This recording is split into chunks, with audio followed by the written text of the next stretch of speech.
కంటెంట్కి వెళ్ళే కంటే ముందు ఒక చిన్న యాడ్ అండి. లడ్డూపల్లెం.com అని వీళ్ళ ప్రత్యేకత ఏంటంటే ఒక 20 మంది మహిళలు ఐఐఎంఆర్లో అంటే ఇండియన్ ఇన్స్టిట్యూట్ ఆఫ్ మిలిటరీ రీసెర్చ్లో ట్రైనింగ్ తీసుకొని ఒక ఆర్గానిక్ ఫుడ్ ప్రొడక్ట్స్ని తయారు చేసి healthy products, healthy and tasty అనమాట.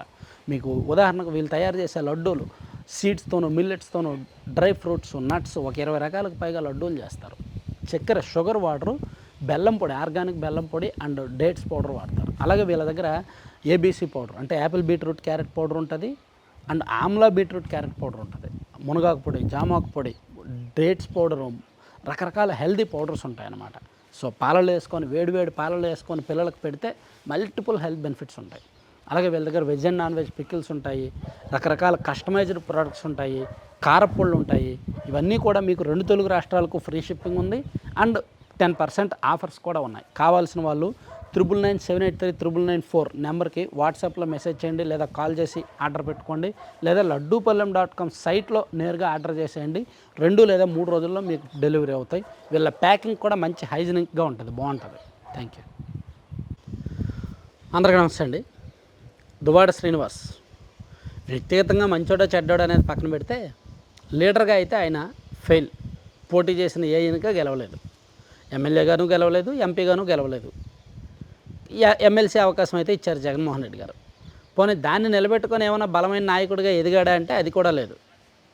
ఒక ఫ్యామిలీ వివాదంలో చిక్కుకొని సెకండ్ లైఫ్లోకి వెళ్ళి ఆ సెకండ్ లైఫ్ ఏమైనా గుట్టుగా గోప్యంగా చేసుకుంటున్నారా అంటే అది కూడా సోషల్ మీడియా ద్వారా రచ్చకెక్కి సోషల్ మీడియా స్టార్లుగా, సోషల్ మీడియా ఐకాన్లుగా చాలా ఓపెన్గా నిస్సిగ్గుగా మారిపోయారనమాట. సరే, అది తప్పు, అనైతికం, అసంబద్ధం అని నేను చెప్పను, కానీ నైతికం అయితే కాదు, వెళ్ళాల్సిన విధానం అయితే మాత్రం కాదు. సో ఏముంది, అన్నీ వదిలేశారు. అన్నీ వదిలేసిన వాడికి ఏముంది, వాళ్ళ ఇష్టం వాళ్ళది. అయితే ఒక ప్రజాప్రతినిధికి అది కరెక్ట్ కాదు అనేది మాత్రం తెలుసుకోవాలి. ఆయన ఒక ఎమ్మెల్సీ, ఆయన ఒక చట్టసభ సభ్యుడు.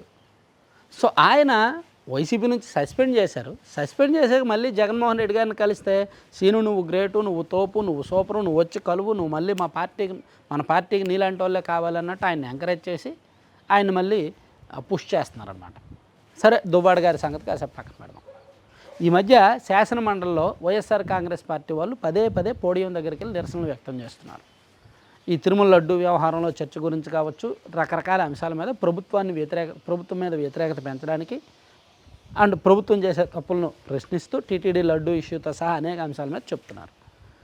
బొత్స సత్యనారాయణ గారు అండ్ వైసీపీ ఎమ్మెల్సీలు చాలామంది ఉన్నారు. అందులో అనంతబాబు గారు కూడా ప్రముఖంగా ఉంటున్నారు. ప్రతిరోజు ఆయన శాసనమండలికి వస్తున్నారు. సో అన్నింట్లోనూ యాక్టివ్గా పార్టిసిపేట్ చేస్తున్నారు. అనంతబాబు గారు చేసిన నేరం ఏంటి తెలుసు కదా, అందరికీ తెలుసు. ఏది వీడియో కాల్లో చూపించిన దాని గురించి నేను మాట్లాడట్లా, అది వదిలేయండి, ఆ చెత్త గురించి వదిలేయండి. ఆయన తన దగ్గర పనిచేసిన డ్రైవర్ని అత్యంత దారుణంగా పాశవికంగా హతమార్చి ఇంటికి డోర్ డెలివరీ చేసిన వ్యక్తి, ఒక హంతకుడు ఆయనేమో ఓపెన్గా శాసనమండలిలో తిరుగుతున్నారు. వైసీపీ కూడా అతన్ని ఎంకరేజ్ చేస్తుంది. పార్టీ పరంగా ఎటువంటి అడ్డంకులు లేవు, ఎటువంటి ఆటంకాలు లేవు. పార్టీలో పూర్తి స్థాయిలో రేపు పొద్దున్న జిల్లా పగ్గాలు ఇచ్చినా ఆశ్చర్యపోకర్లా. సో అది ఒకటి జరుగుతుంది. అంటే వీళ్ళిద్దరిని జగన్మోహన్ రెడ్డి గారు వదులుకోలేకపోతున్నారు. వీళ్ళిద్దరిని వదులుకుంటే మేబీ మంచి నాయకులు పోతారనే భయం ఉందేమో పార్టీలో, కానీ ఓటింగ్ అయితే మాత్రం అంటే ప్రజలు కనెక్ట్ అవుతారు. అరే జగన్మోహన్ రెడ్డి గారు చూడు, తన పార్టీలో తప్పు చేసిన వాళ్ళని, దారి తప్పిన వాళ్ళని, తప్పు చేసిన వాళ్ళని, దారి తప్పిన వాళ్ళని పార్టీ నుంచి వదులుకున్నారు. ఇద్దరూ తనకు కావాల్సిన వాళ్ళే, కానీ వాళ్ళిద్దరినీ కూడా జగన్మోహన్ రెడ్డి గారు తృణప్రాయంగా వదిలేశారు అని పబ్లిక్ మాట్లాడుకోవడం మొదలవుద్ది.